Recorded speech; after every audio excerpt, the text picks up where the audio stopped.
ಮಾತಾಡಿ 10:40 ಅಧ್ಯಕ್ಷರೇ 25 ಏನಾದೊಂದು ಬರ್ಬೇಕು ಪ್ರಚಾರಕ್ಕೆ ಮಾತಾಡ್ತಾರೆ. ನಿನ್ನ ರಿಜ್ವಾನ್ ಅರ್ಷಾದ್ ಅವರು, ಧೀರಜ್ ಮುನಿರಾಜ್ ನನಕ 15-20 ವರ್ಷ ಸಣ್ಣವ್ರು. ಅವ್ರು ನೀವು ಮಾತ್ರ ಸ್ಟಾರ್ಟ್ ಮಾಡಿ. ಅವ್ರಕಿನ ಒಂದು 5 ನಿಮಿಷ ಕಮ್ಮಿ ಕೊಡ್ರಿ ನಂಗೆ. ಅದಕ್ಕೆ ಯಾರಿಗೆ? ರಿಜ್ವಾನ್ ಅರ್ಷಾದ ಮುನಿರಾಜು ನನ್ಕಿನ 15 ವರ್ಷ ಸಣ್ಣವ್ರ ಇಬ್ರು. ಅವ್ರಕ್ಕಿಂತ ಒಂದು 5 ನಿಮಿಷ ಮತ್ತೆ ಧೀರಜ್ ಮುನಿರಾಜ ಅವ್ರು ಎಷ್ಟು ಮಾತಾಡ್ರೆ ಅದಕ್ಕಿಂತ ಒಂದು 5 ನಿಮಿಷ ಕಮ್ಮಿ ಕೊಡ್ರಿ ನಾನು. ಅಲ್ಲ ಈಗ ಅವ್ರು ಮಾತಾಡೋಕೆ ನಿಮ್ಗೆ ಸ್ವಲ್ಪ ಕಡಿಮೆ ಸಿಗೋದು, ಟೈಮ್ ಕಡಿಮೆ ಆಗಿದೆ. ನೀವು ಬೇಕು ಮಾತಾಡಿ ಹೇಳ್ತೇನೆ. ಮಾನ್ಯ ಅಧ್ಯಕ್ಷರೇ, ಅವಕಾಶ ಕೊಟ್ಟ ನಿಮಗೆ ಧನ್ಯವಾದಗಳು ಅಧ್ಯಕ್ಷರೇ. ಈ ಸಲದ ಮಾನ್ಯ ಮುಖ್ಯಮಂತ್ರಿಗಳ ಬಜೆಟ್ಟಿನ ಮೇಲೆ ಇವತ್ತು ಇಡೀ ರಾಜ್ಯದ 7 ಕೋಟಿ ಜನ ನೂರಾರು ಬೆಟ್ಟದಷ್ಟು ಭರವಸೆಗಳನ್ನು ಇಟ್ಟುಕೊಂಡು ಬಜೆಟ್ ಮೇಲೆ ಅತ್ಯಂತ ಪ್ರೀತಿ ವಿಶ್ವಾಸದಿಂದ ಕಾತುರದಿಂದ ಕೂತಿದ್ರು ಅಧ್ಯಕ್ಷರೇ.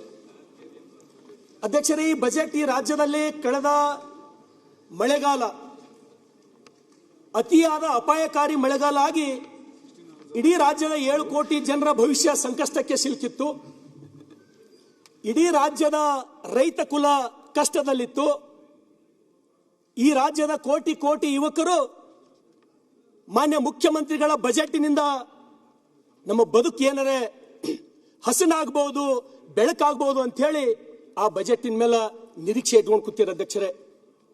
ಆದ್ರೆ ಅಧ್ಯಕ್ಷರೇ, ಸಿದ್ದರಾಮಯ್ಯನವರು ಬಜೆಟ್ಟಿನ ಭೀಷ್ಮ, ಬಜೆಟ್ಟಿನ ಪಿತಾಮಹ. ಆದ್ರೆ ಅಧ್ಯಕ್ಷರೇ, ಆ ಬಜೆಟ್ ಹೊರಗಡೆ ಬಂದಾಗ ಈ ರಾಜ್ಯದ 7 ಕೋಟಿ ಜನ ನಿರಾಶೆ ಆದ್ರು ಅಧ್ಯಕ್ಷರೇ. ಇದೇನಪ್ಪ ಈ ಬಜೆಟ್, ನಮಗೇನೋ ನಮ್ಮ ಭವಿಷ್ಯ ಬದಲಾವಣೆ ಆಗ್ತಂತ ನಾವು ತಿಳ್ಕೊಂಡಿದ್ದೀವಿ. ಈ ಬಜೆಟ್ ಈ ಜನರನ್ನ ಕತ್ತಲೆಗೆ ದೂಡ್ತಕ್ಕಂಥ ಬಜೆಟ್ ಅಧ್ಯಕ್ಷರೇ. ಈ ಬಜೆಟ್ ಬಗ್ಗೆ ನನ್ನ ಭಾಷೆಯಲ್ಲಿ ಹೇಳಬೇಕಾದ್ರೆ ಅಧ್ಯಕ್ಷರೇ, ನಾನು ಒಂದ್ಸಲ 5ನೇ 6ನೇ ಕ್ಲಾಸ್ನಾಗಿದ್ದ ಅಧ್ಯಕ್ಷರೇ. ಇದ್ದಾಗ ನಮ್ಮಲ್ಲಿ ಒಬ್ಬರು ಸೋಷಿಯಲ್ ಸ್ಟಡಿ ಸಮಾಜಿಕ ಕಲಿಸ್ತಿದ್ರು, ಇಂಡಿ ಸಿದ್ದರಾಮಪ್ಪ ಮಾಸ್ಟರ್ ಅಂತ ಹೇಳಿ ಅಧ್ಯಕ್ಷರೇ ತಾವು ಜರ ಲಕ್ಷ ಕೊಟ್ಟು ಕೇಳ್ರಿ.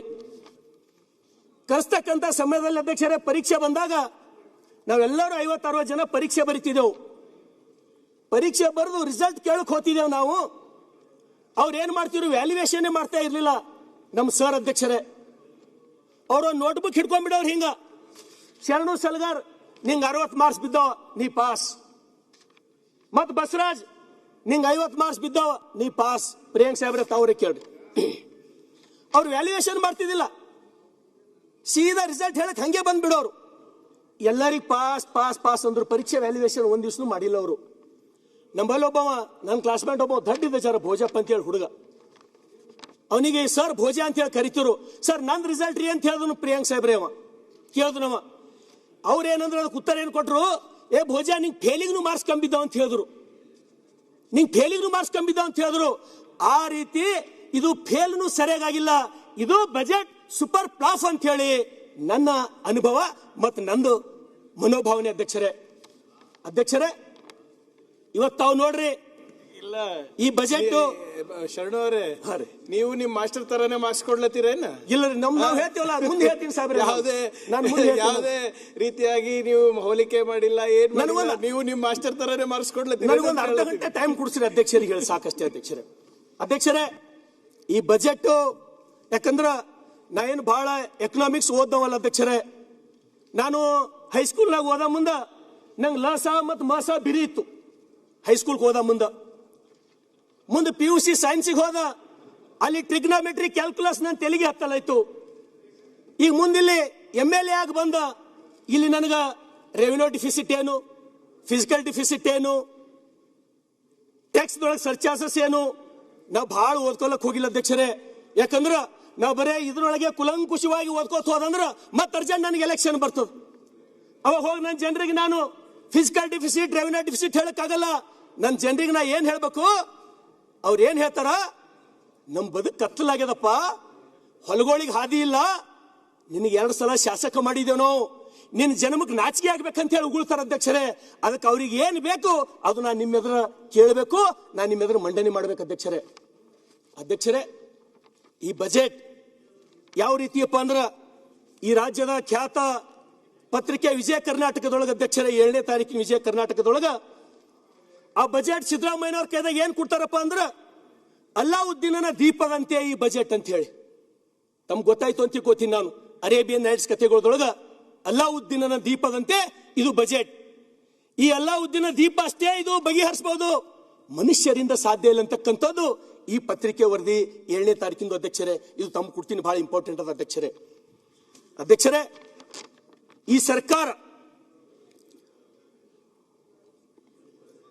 ಈ ಸರ್ಕಾರದಿಂದ ಆದ್ರ ನಾವು ಬಿಜೆಪಿ ಅವರೆಲ್ಲರೂ ಕಾಂಗ್ರೆಸ್ನವ್ರದ್ದು ಮಾತ್ರ ನಾವು ನೋಡಿ ಕಲಿಬೇಕು ಅಂತ ಹೇಳಿ ನಾನು ಮತ್ತೆ ನಮ್ಮ ಶಾಸಕಾಂಗ ಸಭೆದೊಳಗೆ ನಾನು ಹೇಳ್ತೀನಿ ಅಧ್ಯಕ್ಷರೇ.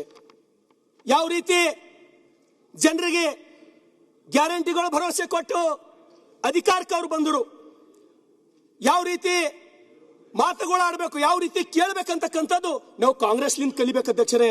ಯಾಕಂದ್ರೆ ನೀವು ಒಳ್ಳೆ ಕೆಲಸ ಈ ಕಾಂಗ್ರೆಸ್ ಸರ್ಕಾರದೊಳಗ ನೀವೇನಾರೇ ಒಂದು ಒಳ್ಳೆ ಕೆಲಸ ಏನಾರೇ ಮಾಡಿರಿ ಅಂದ್ರೆ ಆ ಪೊಲೀಸರಿಗೆ ಟೋಪಿ ಹಾಕೋ ಕೆಲಸ ಮಾತ್ರ ಒಂದು ಚಲೋ ಮಾಡ್ರಿ ನೋಡಿ ಅಧ್ಯಕ್ಷರೇ. ಪೊಲೀಸರು ಅವು ಮೊದಲು ಭೋಗಣಿ ಅಪ್ಲೇ ಇದ್ದು ಟೋಪಿಗಳು, ಈಗೇನು ನೀಲಿ ಟೋಪಿ ಒಂದು ಹಾಕಿದ್ ಮಾತ್ರ ಕಾಂಗ್ರೆಸ್ ಒಂದು ಉತ್ತಮ ಕೆಲಸ ಅಧ್ಯಕ್ಷರೇ. ನಿಮ್ದು ಬಿಳಿ ಟೋಪಿ ಇದೆಯಲ್ಲ ಅಧ್ಯಕ್ಷರೇ. ಇವತ್ತು ಏನಾರೇ ನಾವು ಕೇಳಿದೀವಿ, ನಾವೇನಾರೇ ಅನುದಾನ ಕೇಳಿದೀವಿ, ರೈತರಿಗೆ ಪರಿಹಾರ ಕೊಡ್ರಿ, ನಾವೇನಾರೇ ಕೇಳಿದ್ರಿ ಗ್ಯಾರಂಟಿ ಕೊಡ್ಲತ್ತಿದ್ದೇವೆ ನಾವು. ಅದು ಒಂದೇ ಉತ್ತರ ಎಲ್ಲದಕ್ಕ. ನಾವು ಗ್ಯಾರಂಟಿ ಕೊಡ್ಲತ್ತಿದ್ದೇವೆ. ಗ್ಯಾರಂಟಿ ಕೊಡ್ಬೇಕಾದ್ರೆ ಯಾವ ರೀತಿ ನೀವು ಪ್ರತಿ ತಿಂಗಳು ಯಡಿಯೂರಪ್ಪ ಅವರು ಮುಖ್ಯಮಂತ್ರಿ ಇದ್ದಾಗ 4,000 ರೂಪಾಯಿ ಕೊಡ್ತಕ್ಕಂಥದ್ದು ಟೋಟಲ್ ಕಟ್ ಮಾಡಿ ಹಾಕಿದ್ರಿ. ರೈತರಿಗೆ ವಿದ್ಯಾಸಿರಿ ಕೊಡ್ತಕ್ಕಂಥದ್ದು ಅದು ಟೋಟಲ್ ಬಂದ್ ಮಾಡಿ ಹಾಕಿದ್ರಿ. ಅದಾದ ನಂತರ ಸುಮಾರು ಗ್ಯಾರಂಟಿ ಯೋಜನೆ ಸಲುವಾಗಿ ನಿನ್ನ ಧೀರಜ್ ಮುನಿರಾಜ್ ಅವರು 20 ಅಂಶಗಳು ಓದಿದ್ರು ಅಧ್ಯಕ್ಷರೇ. ನಂಗೆ ಜಾಸ್ತಿ ನೀವು ಟೈಮ್ ಕೊಡಲ್ಲ, ನಾನು ಅಷ್ಟು ಓದ್ಲಿಕ್ಕೆ ಹೋಗಲ್ಲ.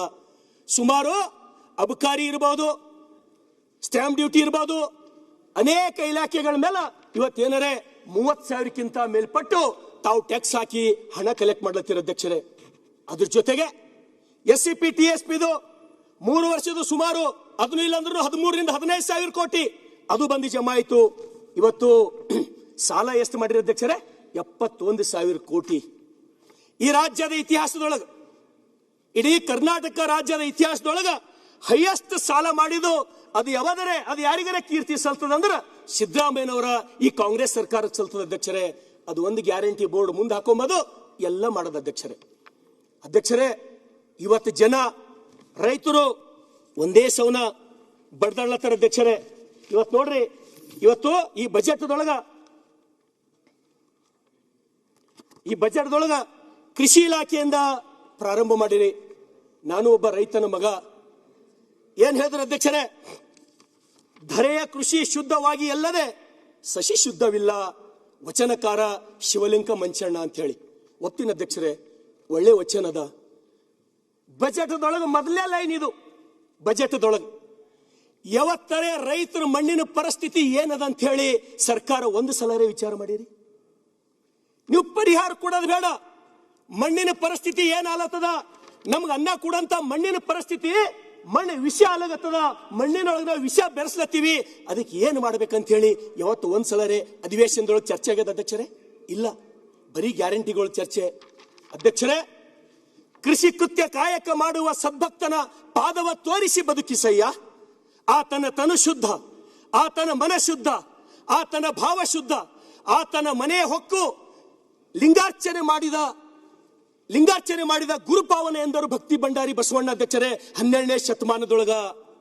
ಅದಕ್ಕಾಗಿ ನಾನು ಬಸವ ಕಲ್ಯಾಣದ ಶಾಸಕ ಅಧ್ಯಕ್ಷರೇ, ದಯಮಾಡಿ ಬಸವಣ್ಣನವರ ಭಾವಚಿತ್ರ ತಾವಿಲ್ಲಿ ಹಾಕಬೇಕು. ಯಾಕಂದ್ರೆ ತಾವೇ ಈ ರಾಜ್ಯದ ಸಾಂಸ್ಕೃತಿಕ ನಾಯಕ ಅಂತ ಹೇಳಿ ಡಿಕ್ಲೇರ್ ಮಾಡಿರಿ. ಯಾರು ಸಾಂಸ್ಕೃತಿಕ ನಾಯಕ ಅಂತ ಹೇಳಿ ಇರ್ತಾರೋ ಆ ಭಾವಚಿತ್ರ ಇಲ್ಲಿ ಇರಬೇಕು. ಬೆಳಗಾವದೊಳಗೆ ಹಾಕಿರಿ. ತಾವು ಬೆಳಗಾವದೊಳಗೆ ಧನ್ಯವಾದ ನಾನು ಹೇಳಿನ ಅಧ್ಯಕ್ಷರೇ. ಇವತ್ತು ಈ ರಾಜ್ಯದ ರೈತರು ಮಣ್ಣಾಗಿ ಹೋಲತ್ತಾರ ಅಂತ ಹೇಳಿ ನಾನು ನಿಮಗೆ ಬೆಳಕು ಚೆಲ್ಲಕ್ಕೆ ಪ್ರಯತ್ನ ಮಾಡ್ತೀನಿ ಅಧ್ಯಕ್ಷರೇ. ಇವತ್ತು ರೈತರ ಪರಿಸ್ಥಿತಿ NCRB ವರದಿ ಅದ ಅಧ್ಯಕ್ಷರೇ. ಇದು NCRB ವರದಿ ಪ್ರಕಾರ ರೈತರ ಆತ್ಮಹತ್ಯೆ ಕರ್ನಾಟಕ ರಾಜ್ಯ 2ನೇ ಸ್ಥಾನದೊಳಗದ ಅಧ್ಯಕ್ಷರೇ.